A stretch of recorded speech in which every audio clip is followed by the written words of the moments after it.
ஐயாவ பொறுத்தவரைக்கும், நான் பலமுறை பல மேடைகள்ல சொல்லியிருக்கேன். அவர் நிழல்ல நீங்க நின்னு பார்த்தீங்கன்னா தெரியும், அதோட சுகம் என்னன்னு. அவர் சின்னதா ஒரு விஷயம் செய்தாலும், அது பலருக்கும் போய் சேர்ற பெரிய வெளிச்சமா மாறும். ஒரு அன்புமணி ராமதாஸ் அவர்கள் இந்த இயக்கத்தை, ஐயா வளர்த்த இயக்கத்தை பத்திரப்படுத்துவதற்காக ரொம்ப கடுமையா எந்த இடத்திலும் விட்டு கொடுக்காம நின்றார். சங்ககால பாடல்ல பொண்ண கட்டி குடுத்த பிறகு ஒரு பல்ல விழுந்துருச்சு. அதுக்கு பின்னாடி மெல்ல மெல்ல மெல்ல ஒரு இழையா அந்த பெண்ணுடைய பெருமைய பத்தி பேசுறது மூலமா நிறையுமா. அது மாரி மருத்துவர் அன்புமணி ராமதாஸ் இத செய்றார், அது செய்றார்ங்கிற செய்தி ஐயாவின் மனசை குளிர்வித்திருக்கிறது. அவ்வளவுதான். வணக்கம். வணக்கம். நீங்க பாமகவின் பொருளாளர். அதை தாண்டி சமீபத்துல பெரம்பூர் தொகுதியின் வேட்பாளர். அங்க இருந்து தொடங்கணும்னு நினைக்கிறேன். சொல்லுங்க. அந்த தேர்தல் முடிவுகள் உங்களுக்கு நீங்க எப்படி எடுத்துக்கிட்டீங்க அத? மக்கள் நாங்க நினைக்கிறோம் தொடர்ச்சியா பெரியார், பகுத்தறிவு, பாசறைகள் எவ்வளவோ சொல்லிக் கொடுத்து வளர்த்தோம். அதெல்லாம் அவங்க கவனத்துல என்னவா போய் சேர்ந்திருக்கு. இன்னும் சொல்லப்போனா படிப்பின் வீதம் இதெல்லாம் கூடியிருக்குன்னு நினைக்கிறோம். இன்னைக்கு எல்லாமே உங்க கைக்குள்ள சேர்ந்துட்டதுன்னு நினைக்கிறோம். இன்னும் ஒரு காலத்துல செய்திகளோ, எங்கேயோ ஒரு தகவல் மூலமா தான் எங்களுக்கு ஒவ்வொரு மேல அரசியல் களத்துல என்ன நடக்குன்னு சேரும். இன்னைக்கு அடுத்த செகண்ட் உங்க கையில சேர்ந்துருது. அத உடனே விமர்சனம் பண்றதுக்கு அடுத்த தலைமுறை தயாராக இருக்குது. இதையெல்லாம் தாண்டி அவர்கள் யார தேர்ந்தெடுப்பாங்க அப்படிங்கிற ஒரு பெரிய கேள்வி எனக்கிட்ட இருந்தது. அப்போ அதுல தமிழக முதல்வரை பொறுத்தவரைக்கும் இதுக்கு முன்னாடி அவருக்கு மக்கள் பணியில அவர் நிரூபிச்சிருக்கிற எந்த இடமுமே இல்ல. அல்லது அவங்க கட்சியினர்னு சொல்றவங்க நிரூபிச்சிருக்கிற எந்த இடமுமே இல்ல. எல்லாம் நம்பகத்தன்மையை குடுக்கறதுக்கு எந்த இடமுமே இல்ல. ஆனா அதையெல்லாம் தாண்டி எங்களுக்கு பாமகவுக்கும் சரி, திலகபாமாவுக்கும் சரி அப்படி ஒரு பதிவுகள் இருக்குது. இல்ல பெரம்பூருக்குள்ள போய் அதுக்கான பதிவுகளுக்கு. அப்ப இந்த ஒப்பீட்டு ரீதியில மக்களுடைய தேர்வு நாங்களா இருக்கிறதுக்கான வாய்ப்புகள் அதிகம் இருக்குன்னு நான் நம்புனேன். ஆனா அதெல்லாம் இல்ல. எல்லாமே திரை தான் சாதிக்குது அப்படிங்கிறத நிரூபிச்ச போது கொஞ்சம் கவலையா தான் இருந்தது. திலகபாமா தோத்ததை பத்தி கவலை இல்ல. இந்த இந்த பகுத்தறிவு இந்த விஷயங்களெல்லாம் தாண்டி நீங்க எது ஜெயிக்குது அப்படிங்கிற கேள்விதான். இப்பயும் நாங்க நம்புறோம் இது மக்களுடைய தேர்வு. மக்களுடைய தேர்வு வெற்றியானதா மாறணும் தான் ஆசைப்படுறோம். நான் இப்ப இன்னும் குத்து பார்த்துட்டே இருக்கேன். ரைட். நம்ம இருந்த இடம் இன்னைக்கு அது முதல்வரோட தொகுதியா இருக்கு. முதல்வரோட தொகுதியா இருக்கிறதுனால அது கவனம் இன்னும் கொஞ்சம் கூடுதலாக இருக்கும். உண்மையில அந்த பெரம்பூர் தொகுதிக்கு கூடுதலான கவனம் தேவைப்படுகிற இடம். எல்லா வகையிலும் பின்தங்கிய நிலையில் மக்கள் எல்லாமே இருக்கிறாங்க. அவங்களுடைய வாழ்வாதாரம் எல்லாமே பின்தங்கிய நிலையில் இருக்கு. இந்த தமிழகத்தின் ஒட்டுமொத்த குப்பையும் அங்கதான் இருக்கு. நான் அதைத்தான் பார்த்துக்கிட்டே இருக்கிறேன். என்ன செய்ய போறாங்க அப்படின்னு. எனக்கு அவங்க முன்னாடி நான் வெற்றியா நான் தோல்வியாங்கிற பத்தி கவலை இல்லை. உங்களுக்கு தனிப்பட்ட முறையில வருத்தமோ அதெல்லாம் இல்லையா? அப்படி நீங்க யோசித்தீங்கன்னா நீங்க அரசியலுக்கு வரக்கூடாது. அரசியலுக்கு நீங்க வர்றீங்கன்னா நீங்க ஒரு நாள் மேடையில் இருக்கலாம், ஒரு நாள் நீங்கள் கூட்டத்திலையும் இருக்கலாம். இது பெருந்திரளான கூட்டத்தை ஒருங்கிணைக்கிற ஒரு அமைப்பு. ஆனா இங்க அப்படியான அரசியல் பார்வைகள் இங்க குறைவு. அதனாலதான் வெற்றி தோல்விக்கு வருத்தப்படுகிற இடம் இருந்துட்டே இருக்கு. இப்ப நான் தேர்ந்தெடுக்கப்படலைங்கிற வருத்தத்தை விட மக்கள் எதை தேர்ந்தெடுக்கிறார்கள் அப்படிங்கிறதுலதான் நம்ம வெற்றி தோல்வியான்னு பார்க்கணும். மக்கள் இன்னைக்கு தேர்ந்தெடுக்கிறது வெற்றியா தோல்வியாங்கிறது இன்னைக்கு முதல்வர் கையில இருக்கு. அவர் தமிழகத்தின் முதல்வராகவும் இருக்கணும், பெரம்பூர் தொகுதிக்கு இன்னும் கொஞ்சம் கூடுதலானதாக இருக்கணும். இப்ப எப்படி பார்க்க போறாங்க இதுதான். இப்ப மக்கள் வெற்றி அடைஞ்சிட்டாங்களா அப்படின்னா எனக்கு ஒரே 2 விஷயங்களை அவங்க உடனே கையில் எடுத்தா கூட நான் சந்தோஷப்படுவேன். ஒண்ணு அங்க இருக்கிற கால்வாய்களை தூர்வாருது. அந்த தூர்வாருனீங்கன்னா ஒட்டுமொத்த சென்னையும் அடுத்த மழைக்கு வெள்ளத்துல சிக்காம இருக்கும். வெள்ளத்துல சிக்குனா கூட பரவாயில்ல போல, சாக்கடைக்குள்ள சிக்க வேண்டியிருக்கு. பெரம்பூர் தொகுதி முழுக்க சாக்கடைக்குள்ள சிக்க வேண்டியிருக்கு. அதை கேட்கறதுக்கோ சொல்றதுக்கோ அந்த தொகுதிக்குள்ள போன பிறகுதான் அவ்வளோ இது எப்படிதான் யாருமே செய்தியாக்கலங்கிற கேள்வி. வெள்ளத்துல சிக்கணும் படகுல போனோம் சாப்பாடு கொடுத்தோம் இவ்வளவுதான் நம்ம பேசுறோம். சாக்கடைக்குள்ள மூழ்கி நிக்கிறாங்க அப்படிங்கிறது நம்ம சொல்றது இல்லை. அந்த 3 கணலும் நான் இப்ப கூட முதல்வர் இதுல முதல் கம்ப்ளைண்ட் அதை லான்ச் பண்ணி வச்சுட்டு தான் அடுத்த வேலை பாக்குறேன். மழைக்காலத்துக்குள்ள அதை எதையாவது செய்யுங்க. அதெல்லாம் ஒண்ணும் செய்ய முடியாதுங்க. அது கஷ்டம், ரொம்ப பெரிய கஷ்டமானது எதுவுமே இல்லை. எதையாவது தொடங்கிடணும். அவர் இப்ப பெரம்பூர் தொகுதிக்குள்ள போயிட்டு வந்தார். நான் அதுதான் ரொம்ப ஆர்வமா பார்த்தேன். எதை போய் பார்க்கிறார் முதல்வர்? சிப்காட் எல்லாமே லக்ஸரியா இருக்கிற இடங்கள். தொழில் ஒரு ரைட். அங்க இருக்கிற கொடுங்கையூர் குப்பை மேடையும் போய் பாருங்க. அதுக்கு பக்கத்துல இருக்க வீடுகளையும் போய் பாத்துருங்க. அதை யாராவது கவனத்துல கொண்டு வருவாங்களான்னு நான் யோசித்தேன். நாம நினைச்சா இன்னைக்கு இருக்கிற நீங்க என்ன சொல்றது? டிஜிட்டல் வேர்ல்ட்ல நீங்க எத வேணாலும் செய்யலாம். உட்கார்ந்த இடத்துல இருந்து நீங்க எல்லாத்தையும் செய்யக்கூடிய, எல்லாரையும் செய்விக்கக்கூடிய ஆற்றலும் யாருக்கு வேணாலும் உண்டுன்னு நான் நம்புறேன். நம்ம அந்த தேர்தல்ல போது கூட நீங்க கேள்விகள தற்குறின்னு சொல்லும்போது நான் அத மறுத்தேன். இங்க யாருமே முட்டாள்கள் இல்ல. வாய்ப்பு கிடைக்கிறவன் தன்னை வெளிப்படுத்திக்கிறான். கிடைக்காதவன் உங்க கவனத்த நீங்க ஒப்பீட்டு ரீதியா தான் முட்டாள்ன்னு சொல்லிட்டு இருக்கிறீங்க. அப்படி எதுவுமே இல்ல. தற்குறிங்கிற வார்த்தைக்கு அர்த்தம் அந்த பொருள கொண்டு சேர்க்க வேண்டியது இல்லைன்னு நினைக்கிறேன். அந்த அந்த இடத்துல இருந்து இப்போ நம்ம வெற்றியா, தோல்வியா? இது திலகமாமா இல்ல. அந்த மக்கள் ஓட்டு போட்டிருக்காங்க. அவங்க வெற்றி அடைய போறாங்களா? தோல்வி அடைய போறாங்களா? இதுதான் நம்ம முன்னாடி இருக்கிற கேள்வி. இதுக்கு பதில் கிடைச்சா நான் சந்தோஷப்பட்டுருவேன். இப்ப நம்ம பேசிக்கிட்டு இருக்க கூட அதை நோக்கி தான் நகலணும்னு நினைக்கிறேன். ஓகே. ம். உங்க தொகுதியை தாண்டி பார்த்தோம்னா, பாமக இந்த தேர்தல்ல 4 தொகுதிகள்ல ஜெயிக்கிறாங்க. ம். அதே நேரத்துல சிட்டிங் சீஃப் மினிஸ்டர் அவர் தொகுதியில தோக்குறாரு. விஜய் அலைன்னு சொல்லப்படக்கூடிய சூழல்ல கூட 4 தொகுதியில பாமக ஜெயிச்சிருக்குன்றத எப்படி எடுத்துக்கிறீங்க? ரொம்ப முக்கியமான நகர்வு. பாமக 4 தொகுதியில மட்டுமல்ல. அதிமுக கூட 34 தொகுதியிலயும் வெற்றி பெற்றிருக்கு. அப்ப பாமக மட்டும் அதுல தனித்து நின்றுதா கூட 38 தொகுதியிலும் அதனால வெற்றி பெற முடிந்திருக்கும். பல காரணங்கள் உங்களுக்கு எல்லாருக்கும் தெரிஞ்ச விஷயங்கள் தான். சில நேரங்கள்ல சில காரணங்கள தவிர்க்க முடியறதில்ல. காரணங்களால பாமகவுடைய அ மாறுதல்கள். ஆனா, நாம நெனச்சிட்டு இருக்கிறதெல்லாம் தாண்டி, நீங்க சொன்ன மாரி சிட்டிங் முதலமைச்சரே தோக்குற இதுல, ஏன் இன்றைக்கு இருக்கிற முதலமைச்சரே அவர் வெற்றி பெறுவாரான்னு சந்தேகத்தோட தான் ஒரு பிரச்சாரத்த தொடங்கினார். எல்லாருமே 31 தேர்தல நோக்கி தான் அவங்க களம் பார்த்துட்டு இருந்தாங்க. அவர்களே யாரும் நம்பியிருக்க மாட்டாங்க. இன்னைக்கு இருக்கிற அமைச்சர்களோ, எம்எல்ஏக்களோ, சட்டமன்ற உறுப்பினர்களோ யாருமே அவங்க வெற்றி பெறுவாங்கன்னு நம்பல. எதிர்பார்க்கல. அப்ப தோல்வியும் கூட அப்படியான ஒன்று தான்.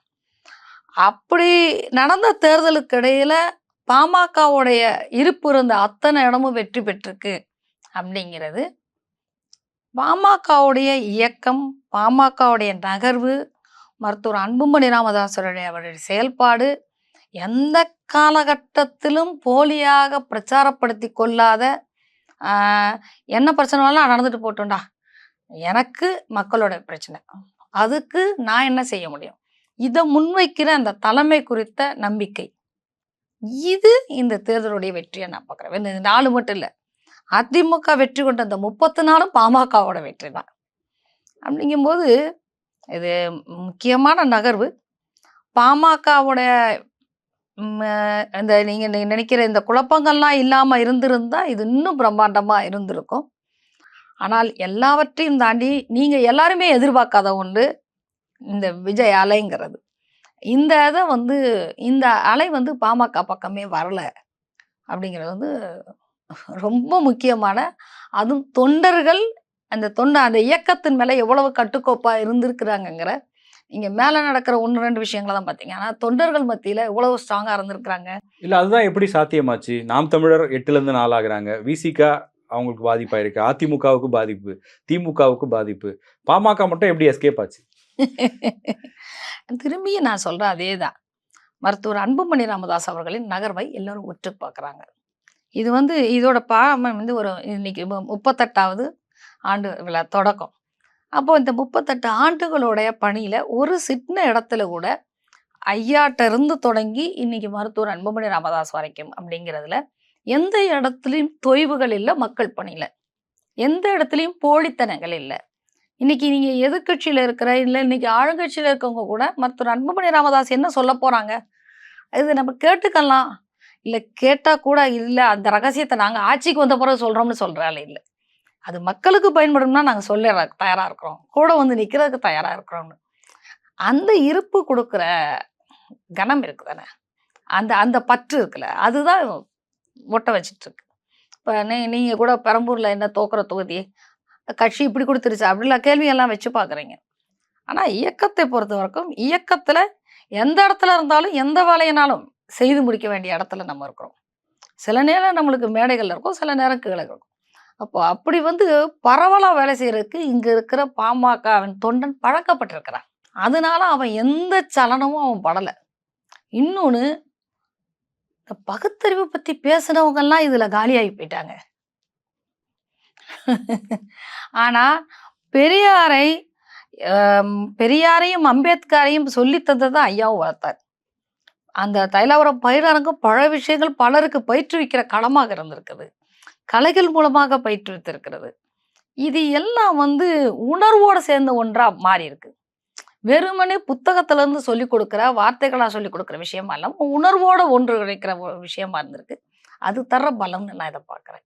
ஓகே. அதே நேரத்துல ஒரு புதிய ஆட்சி ம். திமுக, அதிமுகவை எதிர்த்து 2016ல அன்புமணி ராமதாஸ் இதே மாதிரி ஒரு முயற்சி பண்ணாரு. அவரால வெற்றி பெற முடியல. அவரே கூட சொன்னாரு. ம். இன்னைக்கு அந்த 2 திராவிட கட்சிகளை வீழ்த்தி ஒரு புது கட்சி வந்திருக்கு. ஒரு புது முதலமைச்சர். இந்த 2 மாதம் நீங்க பார்க்குறீங்கல்ல, என்ன அப்சர்வ் பண்றீங்க? ஆ, புது வெள்ளம் ஒன்று வந்த மாதிரி தான் இதை நம்ம பார்க்க வேண்டியிருக்கு. ஆம், முதல்வர் அவர்கள் தூய சக்தின்னு தன்னை பிரகடனப்படுத்தி இருக்கிறார். அதை நிரூபிக்க வேண்டிய கட்டாயத்தில் இருக்கிறார். ஆனா அவர் கீழே வெற்றி பெற்றிருக்கிற சட்டமன்ற உறுப்பினர்களோ அமைச்சர்களோ அதற்கு அவ்வளவு நியாயம் ஜெயிப்பாங்களா அப்படின்னா எனக்கு அதுல கேள்விக்குறிதான். ஏன்னா நம்ம எல்லாருக்குமே தெரியும், இதுல இருந்த வேட்பாளர்கள் பல பேர் இந்த 2 கட்சியிலும் எனக்கு சீட்டு கிடைக்கல, அதனால இதுல சீட்டு வாங்கிக்கிறேன்னு நின்ன பல ஆனா நபர்கள் பல அதுல எளிய பின்னணியில இருந்து வந்தவங்களும் ஜெயிச்சிருக்காங்களே. எல்லா எல்லா பின்னணியில இருந்து வந்தவங்களும் ஜெயிச்சிருக்கிறாங்க. இதுதான் என்று பொதுமைப்படுத்தி விட முடியாத ஒரு தேர்தலாக இந்த தேர்தல் அமைந்திருக்கிறது. நீங்க இதுதாங்க, இந்த கம்யூனிட்டி தான், இல்ல இந்த இந்த இந்த ஸ்ட்ராட்டஜி தான் ஜெயிக்க வச்சுச்சு, இப்படி எதுவுமே நீங்க பொதுமைப்படுத்திட முடியாது. நீங்க எது பொதுமைப்படுத்துறீங்கனாலும் அதுல இருந்து அது வெளிவரும். நீங்க எப்பயுமே வேட்பாளர்களை தேர்வு செய்யும் போது அந்த சமுதாயம் இருக்கிறதா, ஆனா இவங்களை சமுதாய மக்களுக்கான ஒரு பிரதிநிதியா ஒரு ஆளை தேர்ந்தெடுக்க வேண்டியெல்லாம் நேரமும் அமையல, காலமும் அமையல. யாராவது வேட்பாளர் வந்தா போட்டுக்கிட வேண்டிய சூழ்நிலாம் அமைஞ்சிச்சு. ஸோ அப்ப 15 நாள் பிரச்சாரத்துக்கே போகாம தூங்கி கிடந்து நான் ஜெயிக்க மாட்டேன்னு நினைச்சிட்டு இருந்தேன். திடீர்னு பிரச்சாரத்துக்கு கிளப்பி விட்டு தலைமை கூப்பிட்டு அடிச்சு கிளப்பி விட்டதுனால பிரச்சாரம் பண்ணாங்க. யாருக்குமே அவங்களே வெற்றி பெறுவாங்கன்னு நம்பல. இல்ல எதிரில் இருக்கிறவரை தோக்கடிக்கிறதுக்காக நீ போய் தாவேகளை சீட்டு வாங்கி நில்லு அப்படின்னு சொல்லி நிறுத்தப்பட்ட நபர்கள் எல்லாம் எங்களுக்கு தெரியும். முதல்வர் முன்னாடி இருக்கிற மிகப்பெரிய சவால் இதுதான். தூய சக்தின்னு நம்ம பிரகடனப்படுத்துறத நிரூபிக்க வேண்டிய கட்டாயம். ஆனா இன்னைக்கு ஒரு செய்தி பார்த்தேன், எங்கேயும் எதுவும் தப்பு நடந்தா தொலைச்சு போடுவேன் அப்படிங்கிற இந்த கரார் தன்மை இருக்கும்னா உண்மையிலேயே நாங்க அதை பாராட்ட வேண்டிய கட்டாயத்துல இருக்கிறோம். அதிகாரிகள் மையத்துல இப்பதான் அந்த டேட்டா கொடுங்க அப்படின்னு கேட்க ஆரம்பிச்சா, ஓ அப்படிலாம் கொடுக்கணுமா அப்படிங்கிற கேள்வி வருது. ஏன்னா திமுக ஆட்சியிலையோ எல்லாத்துலேயும் பார்த்தீங்கன்னா உங்களுக்கு கீழே இருந்து பெட்டி கைமாறுறதும் மேல இருந்து பெட்டி கைமாறுறதுமே மட்டுமே அதிகாரிகள் பணியாக இருந்தது போய் டேட்டா எடுக்கணும் போல, தகவல்கள் கொடுக்கணும் போல அப்படின்னா அதை தேடுற இடமாவது உருவாயிருக்குது. இது ஒரு மாற்றம், நல்ல மாற்றமா நிகழட்டும்னு தான் நான் எதிர்பார்க்கிறேன். சுத்தி இருக்கிறவங்க எல்லாரும் இன்ஃப்ளூயன்ஸ் பண்ணாம இருக்கணும். இல்ல வெளியில அதுக்கு எல்லாம் என்ன பேசிக்கிறாங்க? பொதுவா ம். அரசு அலுவலகங்கள்ல அந்த ஒப்பந்தங்கள் வாங்குற இடங்கள்ல எல்லாம் முன்ன மாதிரி பிரச்சனை இல்ல. பார்ட்டி ஃபண்ட் கேட்கல, லஞ்சம் இல்லன்னுலாம் சொல்றாங்களே. எல்லா இடத்துலயும் கேட்கல. ஆனா வேலை செய்றாங்களா? பார்ட்டி ஃபண்ட் கேட்கல. டிடிசிபிக்கு பணம் கேட்கல. ஆனா அப்ரூவல் குடுத்துடுறாங்களா? ஒரு சில விஷயங்கள் நம்மளுக்கு செய்தியாக்கப்படுறது நிஜம்தானாங்க, செய்தியாக்கப்படுறதுக்காக உருவாக்கப்படுற விஷயங்களான்னு கூட கேள்வி இருக்குது. ஏன்னா நாங்க சந்தேகப்படவே பட்டே பழகிட்டோம். 60 ஆண்டுகளாக எங்கள சந்தேகப்படட்டு வாழ வச்சுட்டாங்க. பொறுத்திருப்போம். என்ன செய்றாங்கன்னு பார்ப்போம். ஃபண்ட்ஸ் வாங்கல. ஆனா ஃபைல் மூவ் ஆகுதாங்கிறது கேள்வியா இருக்கு. நீங்க ஏன்னா இது பெருங்கூட்டம். பெருங்கூட்டம். நீங்க அதிகாரிகள் மையங்களோ எல்லாமே பெரிய கூட்டம். இதுல ஒருத்தர் தப்பு பண்ணாலும் இது கரையா மாறக்கூடிய ஆபத்து எப்பயுமே இருக்குது. இது ஒருத்தர் தப்பு பண்ண ஆரம்பிச்சு தொடங்குனா அது எல்லாத்தையும் தொத்திக்கிறதுக்கான வாய்ப்பும் இருக்குது. எத்தனை வருஷ பழக்கம். இது மாறுறது பெரிய சவால் தான். அதிகாரிகள் மத்தியில ஏன்னா எ பல பேர் படிச்சுட்டு வர்றார்கள். அதிகாரி நீங்க அவ்வளோ பெரிய போஸ்ட்டுக்கு வரும்போதே நீங்க படிச்சு குவாலிஃபைட் ஆகி வரீங்க. முதல்ல கை கூசும். பெட்டி வாங்க சொல்றாங்க. அதெல்லாம் செய்யும்போது கை கூசும். வேற வழி இல்லாம பழகியிருப்பாங்க. அவங்கெல்லாம் இதுல நிம்மதி பெருமூச்சு விடுறதுக்கான வாய்ப்பு. கொஞ்சம் கஷ்டமா இருக்கும். ஆனா இந்த கஷ்டத்த பொறுத்துட்டாங்கன்னா பின்னாடி பெரிய சந்தோஷங்கள் வரும். அந்த தூய சக்தியா இருக்கிறது மிக கஷ்டம். அது இந்த அதிகார மையங்களும், அமைச்சர்களா வந்து நின்று இருக்கவங்களும் அவன் வந்ததே அப்பா ஒண்ணு தேர்தல்ல ஜெயிக்க போற ஒரு ஆள்கிட்ட ஏதாவது பணம் வாங்கிட்டு உட்காந்துருவோமான்னு சீட்டு வாங்குறவங்க இங்க எத்தனை பேர் இருந்திருக்கிறாங்க. நம்ம எல்லாருக்கும் தெரிஞ்சது. அப்படி வந்தவங்களும் எல்லாரும் இருக்கிறாங்க. வெற்றி பெற்ற உடனே நம்ம இப்ப பணம் செலவழிக்காம எல்லா சட்டமன்ற உறுப்பினர்களும் ஜெயிச்சிருக்கிறாங்க. பெரும்பான்மையான பேர் பணம் செலவழிச்சிருக்காங்க. பெரும்பான்மை பேர் வெற்றி பெற்றிருக்காங்க. அவங்கெல்லாம் சந்தோஷப்பட்டுக்கலாம். நீ எங்கேயும் பணம் அடிக்கவும் வேண்டியதில்லை. வேலை செஞ்சா ஜனங்கிட்ட நல்ல பேர் வாங்கலான்னு. அந்த இடத்த கையகப்படுத்திட்டாங்கன்னா போதும். ஆனா இந்த 2 மாசம் இத சொல்றதுக்கு போதுமானது இல்ல. இன்னும் கொஞ்சம் அவகாசம் உங்களுக்கும் தேவைன்னு சொல்றீங்க. அவங்களுக்கு தேவை. அவங்களுக்கு தேவை. எல்லாருமே புதுசுங்க. யாருமே வந்து ஊழல் செய்யறதுல பழம் தண்டு கொட்டை ஓட்டவங்களை எல்லாம் வெளியே அனுப்பிட்டோம். வேலை செய்யறதுக்கான பழம் தண்டு கொட்டை ஓட்டவங்க வேணும்ல. அப்படி ஆட்கள் இங்க எங்க இருக்கிறாங்க. வெளிநாடு போறதுக்கு டிப்ளமேட்டிக் இது பாஸ்போர்ட் எடுத்துட்டு போகணும்னு கூட தெரியாம தானே போயிட்டு வராங்க. அது வந்து நம்ம ஒரு புதியவர்களுக்கே இருக்கக்கூடிய அறியாமைன்னு தானே பார்க்கணும். நம்ம எப்போ ஒரு பொசிஷனுக்கு வரோமா, நீங்க எங்க சீட்ல வந்து உட்காருறீங்களா, நான் இன்னைக்கு வரப்போறேன்னா என்னென்ன கேள்வி கேட்கணும் நீங்க தயாராகணும்ல. நீங்க தயாராகணும்ல. அப்போ வந்து நான் அறியாமையை பேசக்கூடாது. அதுக்கு முன்னாடி வரைக்கும் நீங்க பேசிக்கலாம். எப்போ உங்களுக்கு அந்த பொறுப்பு கொடுக்கப்பட்டு நான் பல இடங்கள்ல பெண்கள் வந்து மேயராவோ கவுன்சிலராவோ உட்காரும்போது நான் தயவு கூட சொல்லுவேன், வீட்டுக்காரர் கையெழுத்து போடணும்னு எதிர்பார்க்காங்க. இது வரைக்கும் வீட்டுக்காரர் சொன்னதான் செஞ்சிருக்கலாம். எப்போ உனக்கு பொறுப்பு வருதோ கத்துக்கோங்க. என்ன பெருசா பெரிய எந்த இதுவுமே மந்திரவத்தை கிடையாது. ஒன்னும் சொல்ல போனா அமைச்சர்களுக்கு கூட எல்லாருமே இருக்க போறாங்க. தனியாவா போய் வேலை செய்ய போறீங்க? தனியாவா வேலை செய்ய போறீங்க? பெரிய டீம் இருக்கிறாங்க. அந்த குழுவினரோட தான் வேலை செய்ய போறீங்க. அதை தாண்டி நான் அறியாமையில தான் செயல்படுவேன்னா அப்புறம் அந்த பொசிஷன்ல உட்கார்றதுல என்ன அர்த்தம் இருக்கு? இங்க வந்த பிறகு நீங்க அறியாமையை பேசவே முடியாது. தயாரா இருக்கணும்னு சொல்றீங்க. கண்டிப்பா தயாராகிடணும். இப்போ உங்க தலைவருக்கும் தாவேகாவுக்குமான இணக்கம், ஒரு அமைச்சர் வந்து இவர் வராருன்னு சொன்னதும் வாசல் வரையும் வராரு, அவர் பக்கத்துல உட்கார்றாரு அமைச்சர் சீட்டை விட்டுட்டு. இது வந்து தமிழ்நாடு அரசியல்ல முன்னெப்போதும் பார்க்காத ஒரு கலாச்சாரமா இருக்கு. எப்படி அந்த கெமிஸ்ட்ரி ஒர்க் அவுட் ஆகுது? மருத்துவர் அன்புமணி ராமதாஸ் அவர்களை பொறுத்த வரைக்கும் யாருமே அவரை எதிரியா யோசிக்க மாட்டாங்க. இவ்வளவு திமுக திமுகல இருக்கிற யாராவது அவரை குறை சொல்றதுக்கான எதையாவது எடுக்க முடியுமா? அதிகபட்சம் போனா நீங்க பார்லிமெண்ட் அட்டெண்டன்ஸையும் மெடிக்கல் காலேஜ் இது 2 விஷயத்த தான் பேச போறீங்க. இது 2மே யாருக்கு என்னன்னு படிச்சவங்களுக்கோ அரசியல் இருக்கவங்களுக்கோ தெரியும். வெறுமனே ஒரே ஒரு எம்பியா போய் அட்டெண்டன்ஸ் போடுறதுல பிரயோஜனம் இல்லை. அதை விட மக்கள் பணியில தான் உள்ள இருக்கிறேன்னு அவர் கவனத்துல செலுத்துறாரு. அவனும் சும்மா உட்காந்துட்டு இருக்கல, இல்ல இங்க எம்பி ஆயிட்டு எங்கேயோ ஃபாரின்ல போய் உட்காந்துட்டு இருக்கல. அப்போ அவரை வெறுக்கிறவோ இல்ல எதிர்கட்சிக்கிறதுக்காக வலிய குற்றம் சொல்றதுக்கோ இங்க அப்படி ஒரு இடம் அங்க இல்லை. அது அவருடைய குவாலிஃபிகேஷன். அதே மாதிரி இன்னைக்கு அரசியல் களம் வந்து இல்லைங்க எதிர்கட்சி நாமையா அதை நம்ம கெத்தா காமிப்போம் அப்படிங்கிற இடத்த அந்த கட்சியும் வச்சிருக்கலைங்கிற வரைக்கும் சந்தோஷம். இந்த அரசியல் நாகரிகம் இருக்கணும். நாங்கன்னா உங்களுக்கு ஒரு மரியாதையும் நீங்க எனக்கு மரியாதையும் பரஸ்பரம் கொடுக்கறது மூலமா தான் ஒருத்தர் இது பண்ணிக்கிறோம். அது செய்யப்படுகிற வேலைகள் மூலமாக உருவாகிறது. அது அந்த கட்சியினர் கொண்டு வந்து அமைச்சர் கொடுத்த மரியாதைக்கு அவரையும் நம்ம பாராட்டலாம். மருத்துவர் அன்புமணி ராமதாஸ் அந்த மரியாதைக்கு பொருத்தமானவரும் தானே. அதே நேரத்துல இந்த இணக்கம் அப்படிங்கிறது ஒரு டைம் லைனே சொல்லலாம். முதல்வர் விஜய் வெற்றி பெற்ற உடனே திமுக தரப்புல இருக்கக்கூடிய தலைவர்கள் எல்லாம் சந்திக்கிறாரு. அதிமுக கூட்டணியில் இல்ல என்டிஏ கூட்டணியில் இருக்கக்கூடிய தலைவர்கள்ல அன்புமணி ராமதாஸை மட்டும்தான் அவர் சந்திச்சார். வேற யாரையுமே சந்திக்கல. எடப்பாடி பழனிசாமி உட்பட யாரையும் சந்திக்கல. அப்படியே நம்ம சட்டமன்றத்துக்கு வந்தோம்னா மற்றவங்க பேசும்போதெல்லாம் அமைதியா கேட்டுட்டு இருந்த முதலமைச்சர் விஜய் சௌமியா அன்புமணி பேசும்போது குறிப்பெடுக்கிறாரு. குறிப்பெடுக்கிறதுக்கான விஷயங்கள பாமக எப்பயும் அதுல தயாரா தானே இருக்கு. நான் எப்போ கொடுக்குற அறிக்கைகள்ல இருந்து இல்லை நீங்க சாதாரணமா மேடையில திமுக பேச்சாளர் மாதிரி பேசிட்டு இறங்க எங்கேயாவது யாரையாவது அனுமதிச்சிருக்காங்களா? அப்புறம் சட்டமன்ற உறுப்பினர்ல தலைமை பொறுப்புல இருக்கிற அவங்க கொடுக்குற விஷயங்கள் பாமகவோட வார்த்தைகள்ல அது அவ்வளவு கவனமா இல்லாம எப்படி இருக்கும்? இன்னொன்னு உணர்வு ரீதியா எப்பயும் செயல்படக்கூடியவங்க தானே சௌமியா அன்புமணி. அப்போ அதனுடைய பலம் இருக்கத்தானே. அந்த பலம் தான் அந்த குறிப்பெடுக்க வைக்குது. தாவேகாவோடு இணக்கமா செயல்படுற மாதிரியும் அடுத்த கட்டத்தை நோக்கி போற மாதிரியும் தெரியுது. நீங்க இப்ப எதுவுமே இல்ல. சும்மா வந்து மானே தேனேன்னு பேசிட்டு இருக்கிறத கூட அவர் குறிப்பெடுக்க முடியுமா?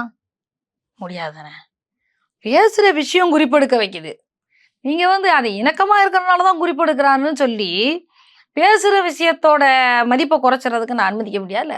இல்ல அன்னைக்கு அந்த அந்த அந்த சட்டமன்றத்துல பேசின பேச்சுக்கள்ல எதுலயாவது ஒரு குன்றிமணியாவது உங்களுக்கு தரம் குறைஞ்சதாவோ, இல்ல வேல்யூ குறைஞ்சதாவோ, தரம் குறைஞ்ச வேல்யூ குறைஞ்சதாவோ சொல்ல முடியுமா உங்கனால? எல்லாருமே பாராட்டுனாங்க. பாராட்டுனாங்களா? அப்ப நீங்க குறிப்பெடுக்க வேண்டிய கட்டாயம் தானே. இல்ல ஆனா அப்பாயின்ட்மெண்ட் கேட்ட உடனே கிடைக்குது. அமைச்சர் தேடி வந்து சந்திக்கிறாரு. அப்பாயின்ட்மென்ட் கேட்கறது என்னைக்காவது பாமக வந்து எங்க கட்சிக்காரங்களுக்கு அது செஞ்சு விடுங்க. அப்படி அப்படி கேட்கலையே. அவங்க கேட்கறதெல்லாம் மே மேகதாட்டு மறை வந்தா தமிழகம் பஞ்சத்துக்குள்ள போய் நிக்கும். அத சந்திச்சு பேசுறதுக்காக, சாதிவாரி கணக்கெடுப்பு நடத்தினா, நீங்க அடுத்த எல்லா நலத்திட்ட உதவிகளையும் முறையா செய்ய முடியும். அப்ப பாமக கட்சிக்காகவோ, நிர்வாகிக்காகவோ, சொந்த உபயோகத்துக்காகவோ, அமைச்சர பார்க்கவோ, முதலமைச்சர பார்க்கவோ நீங்க அனுமதி கேட்டு ஆ உடனே குடுத்துட்டாங்கன்னா, நீங்க யோசிக்கலாம். கேட்கிற விஷயம் எல்லாமே மிக முக்கியமான விஷயம் இல்ல. குடுத்து தானே ஆகணும். இதுல இன்னும் இணக்கம் இருக்குது. இல்ல எத்தனையோ கட்சிகள் அறிக்கை வெளியிடுறாங்க, கோரிக்கைகள் வைக்கிறாங்க ம். தமிழ்நாட்டுல. ம். எல்லாருக்கும் இவ்வளவு தூரம் அங்க அதுல அனுமதி நீங்க கிடைக்குதா? முக்கியமா யோசிக்க வேண்டியது, எல்லாரும் பிரச்சனைய சொல்றாங்க. இது பிரச்சனை இருக்குன்னு கொண்டு வந்து மனு குடுக்க தயாரா இருக்கிறாங்க. பிரச்சனைக்கான தீர்வையும் சேர்த்து கொண்டு வந்து மனு குடுக்குறது பாமக தானே. அப்ப அவங்களுக்கும் அத செஞ்சு முடிச்சுட்டா, உண்மையில நான் பல நேரம் சொன்னேன். திமுக வந்து 5 வருஷம் இருந்த நேரம் மருத்துவர் அன்புமணி ராமதாஸ் அவர்கள் தலைவர் வந்து கேட்கிற ஒவ்வொரு விஷயத்தையும் செய்து குடுக்க தயாரா இருந்தா, பேர அவங்க வாங்கிட்டு போயிருப்பாங்க. எப்படி கலைஞர் நான் தான் இடஒதுக்கீடு கையெழுத்து போட்டேன்னு சொன்ன மாரி. நான் தான் நான் தான் வந்து 20% இடஒதுக்கீடு குடுத்தேன்னு போராடணும். நீங்க குடுக்க வேண்டிய நிர்பந்தத்துக்கு தள்ளப்பட்டீங்க. நீங்களா முடிவெடுத்து குடுத்ததா, இது இந்த இவங்களுக்கு இவ்வளோ குடுக்கணும். இது இந்த திட்டமிடல்ல இருக்கு அப்படின்னு நீங்க பிளான் பண்ண மக்களுக்கானத. இப்ப அந்த இடத்துல வந்து பாமகவ சொல்லுகின்ற ஒவ்வொரு திட்டங்களும் இந்த 5 வருஷத்துல முன்னாள் முதலமைச்சர் ஸ்டாலின் கேட்டிருந்தாலும், அது அவர் கட்சிக்கு அவருக்கு பேரா மாறியிருக்கும். ஆனா அவங்க எப்பயுமே அதுக்கு செய்ய தயாரா இல்ல. எல்லா விஷயங்களும் அத்திக்கடவு திட்டத்திலருந்து எல்லாமே இந்த ஆம்ஸ்டாம் கொலை அந்த சிபிஎஸ்இ வழக்க இது பண்ண சொல்லி கேட்டதுல வரைக்கும் எல்லாமே எதிரா தான் செய்தாங்க. அது அவங்களுக்கு கெட்ட பேரா மாறிச்சு. தாவேக அரசு மருத்துவர் அன்புமணி ராமதாஸ் சொல்றது மக்களுக்கானது. அது அத செய்தா நமக்கான பேரா மாறும்னு யோசிச்சாங்கன்னா, நல்ல விஷயம் தானே. இது மக்களுக்கு ஆகக்கூடிய விஷயம். அந்த இடத்த நோக்கும்போது இது முக்கியமானதுன்னு நம்புறாங்க. அமைச்சரவை உருவாக்கம் அத பத்திலாம் எப்படி பார்க்குறீங்க? 8 பேர் பட்டியல் சமூகத்திலிருந்து பெண்களுக்கான பிரதிநிதித்துவம்னு ம். இதற்கு முன் இல்லாத நெறைய விஷயங்கள இவங்க முதல் முறையா பண்றாங்க. தமிழ்நாடு அரசியல் வரலாறுல. கூட்டணி ஆட்சி ம். இதெல்லாம் எப்படி இல்ல எடுத்துக்கிறீங்க? இது இது முதல்ல கூட்டணி ஆட்சிங்கிறதே நான் வரவேற்கிறேன். அது ரொம்ப காலமா இத இத எல்லாருமே அப்படியே புறக்கணிச்சுட்டே வந்துட்டாங்க. எவ்வளோ பெரிய கூட்டணி கூட இருந்து வெற்றி பெற்றாலும், அந்த கூட்டணி ஆட்சிங்கிறத புறக்கணிச்சுட்டே வந்துட்டாங்க. அது அந்த சூழல வந்து உடைச்சிருக்கிறது வந்து தவகக்கு நாங்க உண்மையில அத பாராட்ட சொல்லலாம். ஆனா, அவங்களுக்கான இது வந்து அம் இத இவங்க தொடர்ச்சியா எல்லா வெற்றிக்கு அப்புறமும் இத கைப்பற்றி இருப்பாங்கன்னா, இது நல்ல விஷயமா மாறும். இல்ல தொடக்கத்துல நாங்க பயந்தோம், அதனால சேர்த்துக்கிட்டோம், அடுத்து கைவிட்டுருவோம் அப்படிங்கிற இது இருக்கக்கூடாது. ஆனா அவங்க அப்பவே விக்கிரவாண்டி மாநாட்டிலேயே சொன்னாங்க இல்லையா? அதுதானே இன்னைக்கும் செஞ்சிருக்காங்க. இப்ப விசிகலாம் உள்ள வர விரும்பவே இல்ல. இவங்க தான் கட்டாயப்படுத்தி உள்ள கூப்பிட்டாங்க. ஐயுஎம்எல்லும் அப்படிதான் வந்தாங்க. இல்ல அந்த விஷயத்துல ஆட்சியில பங்குங்கிறது வந்து மிக முக்கியமான நகர்வு. பெண்களுக்கான பங்களிப்பு அங்க கொடுக்கப்பட்டிருக்கிறதும் மிக முக்கியமான நகர்வா தான் நான் பார்க்குறேன். ஆம், பெண்கள் வந்து எனக்கு கேள்வி வந்து பெண்களுக்கு பங்களிப்பு குடுத்துட்டீங்க. அவங்க முடிவுகள அவங்களே எடுக்கிற இடத்துல வந்து எல்லாத்தையும் இந்த பெண்களும் தகவமைச்சுக்கிட்டா சந்தோஷப்படுவேன் நான். அவ்வளோதான். அமைச்சர்கள்ல யார் சிறப்பா செயல்படுறாங்கன்னு பார்க்குறீங்க? ஐயோ! 2 மாசம் தானங்க இருக்கு. அதுக்குள்ள மார்க்லாம் 60 போட நாள் வேணாம். ஆயிருச்சே! அப்படி பார்க்கலாம்ல. 2 மாதம் தானே ஆயிருக்கு. அ இன்னும் நம்ம வந்து ஒட்டுமொத்தமா தமிழகத்தோட பிரச்சனைகள தான் பார்த்துக்கிட்டு வரோம். ஆம் இந்த சாதிவாரி கணக்கெடுப்போ, மேகதாட்டு இன்னும் சொல்லப்போனா எனக்கு இந்த இந்த பெரம்பூருக்குள்ள இந்த 25 நாள் சுத்துனனால பெரம்பூர் விஷயங்கள் எனக்கு இன்னும் மண்டைக்குள்ள நம்மனால எதுவும் செய்ய முடியலையே அப்படின்னு. கையறு நிலைக்கு போயிட்டோமே அப்படிங்கிற. நான் ஒரு விஷயத்துல போய் நின்னா உடனே உடனே இத சரி பண்ணிடணும்னு நம்மளுக்கு தோணும். அதுக்கான விஷயம் நம்மளுக்கு கிடைக்கலைங்கன்னா, அந்த அந்த சிக்கல்கள அப்படியே யோசிச்சுட்டே இருக்கான். நெறைய வந்து இந்த குப்பை மேட நம்பி வந்து அங்க ஸ்லம் ஏரியாக்கள்ல அவ்ளோ மக்கள் இருக்கிறாங்க. ஒரு சாதாரண ஒரு பெண்ணு 70 வயசுன்னு நெனைக்கிறேன். அந்த ஒரு பெண்மணிய நம்பி 25 குடும்பம் வாழுது. அவங்க வந்து அந்த குப்பைமேட்டுக்குள்ள ஒரு ஆள் குப்பைகளுக்குள்ள போய் அவங்க தங்களுடைய சுகாதாரம் இதெல்லாம் வந்து அவங்க இது இல்லாம அதுதான் வாழ்வாதாரமா வாழ்ந்துட்டு இருக்கிறாங்க. இதை வந்து இதை நீங்க ரொம்ப அழகா மெக்கானிக்கலா மாத்திருக்கலாம். மெக்கானிக்கலானா மனிதன் வேலை செய்யணும். ஆனா மனிதனை வச்சு மெக்கானிக்கல் வேலை செய்யணும். இவங்களுக்கும் வேலை கொடுக்கலாம். அரசு வேலையா மாத்தலாம் அப்படிங்கிறதெல்லாம் எவ்வளவோ செய்யலாம். அப்படிலாம் பெரிய கற்பனைகள் எல்லாம் எனக்கு இருந்தது. கொடுங்கையூர் குப்பை மேடை வேறொன்றா மாத்தலாம் அப்படிங்கிறதெல்லாம். ஏன்னா ஜெர்மன் நான் போயிருக்கிறேன். போயிருக்கும்போது அங்க அந்த கழிவுகளை வந்து நாங்க முறைப்படுத்துறது ஊருக்கு நடுவுல வச்சிருக்கிறாங்க. ஒரு சின்ன துர்நாற்றம் கூட கிடையாது. ஊருக்கு நடுவுல வச்சிருக்கிறாங்க. ஆனா, இங்க நம்ம அந்த கொண்டு வந்த உடனே எல்லாரும் பயப்படுறோம். ஒரு இன்சினரேட்டர் வச்சோம்னா, அத கொண்டு வராதன்னு ஊர் மக்கள் சண்டை போடுறாங்க. இப்ப எனக்கே வந்து விருதுநகர் மாவட்டத்துல வந்து எந்த மருத்துவ கழிவுகளையும் அங்க எரிக்க முடியாது. இங்க கும்மிடிப்பூண்டிக்கு தான் வரணும். அப்போ வந்து போறதுக்குள்ளேயே அது 48 மணி நேரம் வைக்க வேண்டிய கழிவுகள நாங்க வந்து 2 வாரம் பார்த்து வச்சிருக்க வேண்டியதா சூழல்ல கொண்டு தள்ளுது. அரசு மருத்துவமனைகள்லயும் இதே நிலைமை. இப்ப இதெல்லாம் மாத்துறதுக்காக அப்ப அந்த கழிவுகள வந்து முறைப்படுத்துறது, அத மேனேஜ்மென்ட் அது வந்து இங்க எங்கேயுமே சிஸ்டம் இல்ல. அத அத ஒண்ண சரி பண்ணா தமிழ்நாட்டுல பல விஷயங்கள சரி பண்ணி போயிடலாம். நீங்க யோசிச்சு பாருங்க. நான் அது ஒண்ணு சொல்றேன். இது முன்னால மருத்துவமனைகள் சீராகும். அப்படின்னு அப்படியே ஒண்ண தொட்டு ஒண்ணு எவ்வளோ பல பேருக்கு வேலை வாய்ப்பு இங்கேயே உருவாக்கலாம். நீங்க எங்கேயோ எவனோ முதலீட்டு வெளியில இருந்து வருமானலாம் கேட்க வேண்டியதில்ல. நெறைய விஷயங்கள் இருக்கு. இவங்க என்ன 5 வருஷம் திமுக செஞ்சு வச்சுட்டு போன குப்பையாக்கி வச்சுட்டு போன அலுவலகத்துக்குள்ள உள்ள பூந்திருக்கிறது தவேக. இவங்க குப்பைய அகற்றணும். அப்புறம் தமக்கானத உருவாக்கணும். அப்புறம் அத செயல்பட வைக்கணும். அப்படிங்கிற மிகப்பெரிய சவால் இருக்கு. அதனால தான் நீங்க 2 மாசத்துல மார்க் போட வேண்டான்னு சொல்றேன். இன்னும் சொல்லப்போனா நீங்க சொன்னீங்க தானே, பெண்கள் நெறைய வந்திருக்கிறாங்க. புதிய ஆட்கள் வந்திருக்கிறாங்க. புதிய ஆட்கள்ங்கிற ஒரு க க கரிசனத்தோட தான் நல்லா செய்யுங்க, நல்லா செய்யுங்க அப்படின்னு சொல்ல வேண்டிய கட்டாயத்துல இருக்கோம். அவங்களுக்கு தெரியல அப்படிங்கிறது வந்து அவங்க தெரியலைங்கிறத புரிஞ்சுட்டா போதும். அவங்க கத்துக்க போறாங்க. தெரியலைங்கிறது தெரியாம இருந்துடக்கூடாது நம்ம. இப்ப நீங்க எல்லாரும் எதிர்பார்த்த அந்த நாளும் சமீபத்துல வந்தது. தைலாபுரம் தோட்டம்ல அன்புமணி ராமதாசும் தந்தையும் மகனும் இல்ல நிறுவனரும் தலைவரும் 2 பேரும் கட்டி அணைச்சு கண்ணீர் மல்க அங்க எமோஷனலா இருந்ததெல்லாம் கூட பார்த்தோம். இது ஒரு கட்சியில் அவங்களோடு பயணித்தவர் என்கிற வகையில எப்படி இருக்கு? இல்ல. முதல்ல இருந்தே இந்த விஷயங்கள்ல நான் கொஞ்சம் அந்நியப்பட்டு நிக்க தான் நான் விரும்பினேன். ஏன்னா தந்தை மகன் இந்த விஷயத்துக்குள்ளேயும் நாங்க தலையிட முடியாது. அல்லது நிறுவனர் தலைவர் இவங்க 2 பேத்துக்குள்ள இருக்கிற இதுலயும் நாங்க கட்சியோட பொருளாதார கூட நீங்க வந்து உங்க புரோட்டோகால் படி நீங்க பேச முடியாது. ஆனா ஒரு தொண்டனா வந்து தலைவர் மேல வைக்கிற அந்த குற்றச்சாட்டு இப்படி இருந்திருக்க கூடாது அப்படிங்கிற ஒரே ஒரு விஷயத்துல மட்டும்தான் நான் இது பண்ணேன்.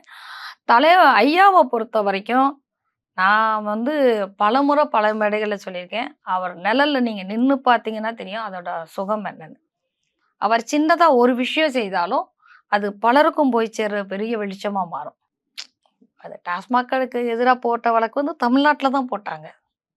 இங்க இருக்க தமிழ்நாட்டுல தான் போட்டு தமிழ்நாட்டுல இருக்கிற நெடுஞ்சாலை கழகம் கூடத்தான் இந்தியா முழுமைக்குமான சட்டமா அது மாறுச்சு.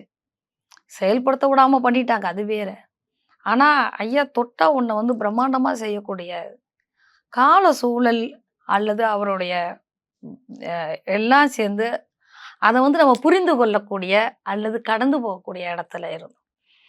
மருத்துவர் அன்புமணி ராமதாஸ் அவர்கள் வந்து இந்த இயக்கத்தை இந்த ஐயா வளர்த்த இயக்கத்தை பத்திரப்படுத்துவதற்காக ரொம்ப கடுமையா என்ன சொல்றது எந்த இடத்திலும் விட்டு கொடுக்காம நின்றார். அது கொஞ்சம் கஷ்டமான இடம். நாங்க வந்து அதுல பின்னாடி இருந்தோம் அப்படிங்கிறது மட்டும்தான் எங்களுக்கு சந்தோஷம். எந்த இடத்துலயும் அவர் பேசவே இல்லைல்ல, ஒரு முறை கூட அவர் பேசல. எந்த இடத்துலையும் எதுலையும் யாரையும் இல்ல இது இப்படி செஞ்சிருக்கலாமே. எனக்கு பொறுத்த வரைக்கும் நாங்க வந்து எந்த இடத்துலயும் அவர்கிட்ட வந்து ஒன்றும் இல்லை தலைவர் உத்தரவு கொடுங்க நாங்க செய்யறோம் அப்படிங்கிறது. ஏன்னா அது மட்டும்தான் அவங்கள வந்து மைண்டை ஃப்ரீயா மக்களுக்கான விஷயத்த சிந்திக்க வைக்கும். அந்த பீரியட்ல எப்படி இருந்தாங்க அவங்க? என்னதான் வெளியில சொல்லல பேசலனாலும் நீங்க நெருக்கமா பார்க்கும்போது இல்ல அவர் வந்து கட்சி தொண்டர்கள் மத்தியில ஒரு நாளும் இது பத்தி ஒரு சின்ன உடைவை கூட அவர் காமிச்சுக்கல. ஆனா அவர்கிட்ட இருந்ததுங்கிறது எங்களுக்கு வேதனை இருந்துச்சு. புரியுது. கண்டிப்பா ஒரு 2 மேடையில அவர் தன்னை மறந்து வெளிப்படுத்தினாரு. பட் அதையெல்லாம் வந்து கட்சிக்காக அல்லது இந்த இயக்கத்த திருப்பி மக்கள் பணிக்கு கொண்டு போய் சேர்ப்பதற்காக அமைதியா கடந்து வந்தாரு. இன்னைக்கு அதுக்கான பலன் அவ்வளோதான். மிக விரைவில அதுக்கானது கையில கிடைச்சது. நான் அப்பயே ஒரு முறை சொல்லியிருக்கிறேன். ஒண்ணும் இல்ல. மருத்துவர் அன்புமணி ராமதாஸ் இந்த 1 வருஷத்துல என்ன செய்றாரோ, அது ஐயா கிட்ட போய் பேசும். வேற யாருமே பேச வேண்டியதில்ல. இந்த 100 நாள் நடைப்பயணங்களோ, இன்னைக்கு மக்களுக்கான நின்ற விஷயங்களோ, சாதி வாரி கணக்கெடுப்புக்காக தொடர்ந்து வலியுறுத்துற அழுத்தம் கொடுக்குற அழுத்தமோ, இந்த விஷயங்கள் தான் ஐயாவின் மனச அப்படியே போய் நிரப்பி இருக்குது. அப்படின்னு சங்ககால பாடல்ல பொண்ண கட்டி குடுத்த பிறகு ஒரு பல்லம் விழுந்துருச்சு. அதுக்கு பின்னாடி மெல்ல, மெல்ல, மெல்ல ஒரு ஒரு இழையா அந்த பெண்ணுடைய பெருமைய பத்தி பேசுறது மூலமா நிறையுமா. அது மாரி மருத்துவர் அன்புமணி ராமதாஸ் இத செய்றார், அத செய்றார்ங்கிற செய்தி ஐயாவின் மனசை குளிர்வித்திருக்கிறது. அவ்வளவுதான். ஐயா எதிர்பார்த்தது கட்சிக்கான மிக ஆளுமையான நபராக, ஸ்ட்ராங்காக அவர கொண்டு வந்து சேர்க்கணுங்கிறது. அது உண்மையிலேயே சரியா நடந்து போயிருக்குன்னு நான் நம்புறேன். இந்த இந்த சந்திப்புக்கு மகிழ்ச்சி. பிறகு எப்படி இருந்தாரு? உங்ககிட்டலாம் என்ன மாரியான உணர்வுகள இல்ல ரொம்ப வெளிப்படுத்தினாரு? உற்சாகமா அடுத்து இன்னைக்கு இப்ப இன்னைக்கு களமும் நம்மளுக்கானதாக இருக்குது. நம்ம எப்படி திமுக எதையுமே நம்மள செய்ய விடாம வச்சிருந்தது. இப்போ நம்ம எல்லாத்தையும் சரியா செயல்படுத்த முடியும். இல்லது ஆளுகிற கட்சியோட நம்ம பேசக்கூட முடியிற சூழல்ல இருக்கிறோம். நமக்கான வேலைகள் நடந்தா போதும். மக்களுக்கான பணிகள் நடந்தா போதும் அப்படின்னு உற்சாகமா இருக்கிறார். இப்ப இப்ப இப்ப நம்மளுக்கு தேவையானது கட்சியை பலப்படுத்துவது. கிளைகள்லேருந்து கிராமத்திலிருந்து கடைசியிலிருந்து நம்மளுக்கு செய்தி மேல வரைக்கும் சேரணும். மக்களுக்கு என்ன குறை? சேரணும். இயக்கத்த வளர்க்குறதுன்னு இல்ல. இந்த மக்களுக்கான விஷயம் எங்க மேல வரைக்கும் சேரணும். திருப்பி நாம செய்ற விஷயம் அவங்க வரைக்கும் போய் சேரணும். இதற்கான நம்மளுக்கு எந்த செயின் எங்கேருந்து எடுக்க போறோம்? அந்த சங்கிலிய உருவாக்குறதுக்கு கிளைகள உருவாக்குறது, அவங்களோட நம்ம தொடர்ந்து பயணிக்கிறது. இதுக்கு தொடர்ந்து மாவட்ட செயலாளர்களை நீங்க மத்த கட்சி மாரி இல்ல. நம்ம மாவட்ட செயலாளர்கள் வித்தியாசமானவர்கள். அவர்கள் தளபதிகளாக, அவர்கள் சிற்றரசர்களாக ஒவ்வொரு பதினையும் வாழணும். அப்பதான் அது அந்தந்த ராஜ்யம் சுகமா இருக்கும். அத பாருங்க. மக்கள் பணியில நம்ம உள்ள கையில எடுத்து நிப்போம். இத முழுக்க அவங்கள சொல்றது மட்டும் இல்லாம, செயல்படுத்துறதுக்கு என்ன செய்யணுமோ, அத கையில எடுத்திருக்கிறார். அது மிக வலுவான இதுவரைக்கும் அரசியல் கட்சிகள் யாரும் செய்யாத ஒன்றாக மாறும். இறுதியான ஒரு கேள்வி. இனி உங்களுடைய அரசியல் பயணம் எப்படி இருக்க போகுது? அதுன்னு நேத்து வரைக்கும் வேற ஒண்ணாவா இருந்துச்சு? இன்னைக்கு மாறுறதுக்கு. பாட்டாளி மக்கள் கட்சியோட 37ஆம் ஆண்டு நிறைவடைந்து 38வது இன்னைக்கு தொடக்க விழா பொதுக்கூட்டம் நடைபெற இருக்கிறது சென்னையில. இந்த பொதுக்கூட்டத்துக்காக தான் வருகை தந்திருக்கிறேன். உண்மையில பாட்டாளி மக்கள் கட்சியினருக்கு எல்லா விதத்திலும் மகிழ்ச்சி. ஒன்று எப்பயும் சட்டமன்றத்துல பேசுற விஷயங்கள் வெளியே வராது. இன்னைக்கு சட்டமன்றத்துல பேசப்பட பொருள்கள் வெளியே வர தொடங்குது. அதுவும் பாமகவுடைய ஒவ்வொரு குரலும் இன்றைக்கு வெளியே வர தொடங்குது. இது மிகப்பெரிய சந்தோஷம் எல்லாருக்கும். அப்போ கட்சியை இன்னும் வலுவாக கொண்டு சேர்ப்பதற்கும், மக்கள் பணியை இயக்கம்னா அது மக்களுக்கானது. அது வேறொரு தளம். தொடர்ந்து 60 ஆண்டுகளாக நம்ம அதை செஞ்சிருக்கோமான்னு தெரியல. பாமக தொடர்ச்சியாக ஐயா காலத்துலேருந்தே வேறொன்னாத்தான் எல்லாத்தையும் வடிவமைக்க முயற்சி பண்ணிட்டே இருக்கிறாங்க. ஆனா வெற்றி பெற்றவர்களுடைய சாயல் விழுக விழுக ஐயா நினைக்கிற ஒன்றாக நடக்காமையே இருந்துட்டு இருந்துச்சு. இன்னைக்கு அந்த சாயலெல்லாம் உடைபட்டுட்டு நிஜமான ஒரு அரசியல் இயக்கத்தை உருவாக்குறதுக்கான பெரிய களம் எங்க தலைவர் முன்னாடி இருக்குது. அதுல நாங்க பணியாற்றுறதுக்கு வாய்ப்புங்கிறது மிக நல்ல விஷயம்னு நான் நினைக்கிறேன். அதை தொடர்ந்து பயணிச்சுட்டு இருக்கிறோம். இப்போ ஒரு புதிய மாற்றம் ஏற்பட்டிருக்குன்னு அரசியல் களத்துல எல்லாரும் பேசுறாங்க. ஒவ்வொரு கட்சிகளும் ஜென்சி டிஎம்கே, ஜென்சி ஏடிஎம்கே அப்படின்னு புது புது பெயர்களை வச்சு என்னென்னமோ பண்ணிட்டு இருக்காங்க. அரசியலுக்குள்ள ஒரு மாற்றம் ஏற்பட்டிருக்குன்றது உண்மைதான். ஆனா இந்த போக்கு எப்படி இருக்குன்னு நீங்க பாக்குறீங்க? ஒரு பக்கம் சந்தோஷமா இருக்கு, ஒரு பக்கம் பயமாவும் இருக்குது. பணம் கொடுக்காம கூட்டம் கூட்டுறதுங்கிறது சந்தோஷமா இருக்கு. இனி பணம் குடுத்தா இவன் வரமாட்டான் அப்படின்னா, எல்லா கட்சிகளும் பணம் குடுக்குற வேலைய கைவிட்டுருவாங்க. பணம் குடுத்தாலும் அவன் ஓட்டு போட மாட்டான். கூட்டம் வரும், ஓட்டு போட மாட்டான்னு செலவழிக்க பயப்படுவாங்க. அது விஜய் செஞ்ச நல்ல விஷயமா பார்க்குறேன். சாரி, தமிழக முதலமைச்சர் செய்த நல்ல விஷயமா பார்க்கலாம். நாங்க முந்தி மாரி சினிமா நடிகர் மாரி நான் சொல்லிட்டு போக முடியாதுன்னு நினைக்கிறேன். தமிழக முதலமைச்சர் செய்த நல்ல விஷயமா பார்க்கலாம். ஆனா அதே நேரத்துல என் வீட்டுக்காரரை பார்க்குறேன், என்னென்னவோ பேசுகிறாங்க. அது ஸ்க்ரீன் என் பக்கம் திரும்பட்டும்ங்கிறதுக்காக பேசுகிறதா, இல்லை நிஜமாவே ரசிக மனப்பான்மையில் நீ பிள்ளைய கூட நான் ஆஸ்பத்திரியில் விட்டுட்டு வந்திருக்கிறேங்கிறத நீ எப்படி பெருமையாக சொல்கிறீங்க? அத நீங்க தமிழக முதலமைச்சரும் ரசிப்பாருன்னு நீங்க நினைச்சு கூட பார்க்காதீங்க. அது ரசிக்க ஆரம்பிச்சாருன்னா, அவரு நல்ல முதலமைச்சர் இல்லைன்னு சொல்லிட்டு போயிருவேன். அப்போ அந்த இது மாரி ஓடி வந்து இப்படி விழுகிற கூட்டம். இவ்வளோ நாள் நீங்க சினிமா நடிகர்ன்னு இருந்தீங்க. நீங்க உங்கள பார்க்க முடியலைன்னு எல்லாம் ஓடி ஓடி வந்தீங்க. இனி அவர் முதலமைச்சர். இனி அவர் களத்துக்குள்ள தான் நிக்க போறார். களத்துக்குள்ள வந்து தான் ஆகணும். இனிமே யாரும் வந்தா இந்த கூட்டமா மேல வந்து விழுகிறது இல்லாம, நாங்க அவர்ட்ட அவர சினிமா இதா பார்க்காம முதலமைச்சரா போய் அவர்ட்ட எங்களுக்கு இத செய்யுங்க, இத எனக்கு செஞ்சு குடுங்கன்னு கேட்கிறவங்க மட்டும் நாங்க பக்கத்துல வர்றோங்கிறது தொனி வந்தால், அந்த இடத்த நோக்கி முதலமைச்சர் அவர்கள் நகர்த்திட்டா, பெரிய வித்தியாசமா இருக்கும். ஆனா அத விட்டுட்டு, மீடியாவ பார்த்தோனே பிள்ளைய போட்டு வந்தேன், எக்ஸாம போட்டு வந்தேன், நான் எல்லாத்தையும் இது பண்ணிட்டு வந்தேன். ஐயோ! மூஞ்ச மட்டும் பார்த்துட்டே நான் அழுகுறேன் அப்படின்னு சொல்றதும்போது, என்னடா இத்தன நாளும் நாங்க பேசி அறிவார்ந்த சமூகத்த வளர்க்குறோன்னு இன்னும் வளர்க்கலையா? அப்படிங்கிற ஒரு கவலை வருது. அந்த ரசிகர்களுக்கெல்லாம் நான் சொல்லிக்கிறது ஒண்ணுதான். நீங்க முதலமைச்சருக்கு நல்ல பேர் சேர்க்கல. நீங்க எவ்வளவு பண்பட்டவர்களா இருக்கிறீங்களோ, அதுதான் முதலமைச்சருக்கு நல்ல பேர சேர்க்கும். நீங்க உண்மையிலேயே அவரோட ரசிகரா இருந்தா, பண்பட்டவர்களா உங்கள மாத்திக்கோங்க. யாரும் எங்கேயும் போயிற போறதில்ல. எல்லாரும் அதே 6 அடி உள்ள மனிதர்கள் தான். சினிமாவுல நடிச்சாரு அவ்வளவு மட்டும் தான். இன்னைக்கு அவர் மக்கள் பணிய சரியா ஆற்றினார்னா, நீங்க தாராளமா புகழலாம், எல்லாம் செய்யலாம். ஆனாலும், இந்த தனிமனித வழிபாடுகள விட்டு எப்ப நம்ம வெளிய வர போறோம்? அதுதான் மிகப்பெரிய கேள்விய கொண்டு வந்து நிக்குது. ஜென்ஸி இத செய்யாதுன்னு நெனச்சேன். ஜென்ஸி தலைமுறை இத செய்யாது, தனி மனிதன வழிபடாது அப்படின்னு நெனச்சேன். ஆனா அதுவும் அததான் செய்யுது. அதுதான் ஒரு வருத்தத்தை கடவுளே காப்பாத்து. சரிங்க. நிறைய கேள்விகளுக்கு உங்களுடைய ஸ்டைல்ல இனிமையா பதில் சொன்னீங்க. உங்க நேரத்தை ஒதுக்கி எங்களோட பேசியமைக்கு மிக்க நன்றி. நன்றி.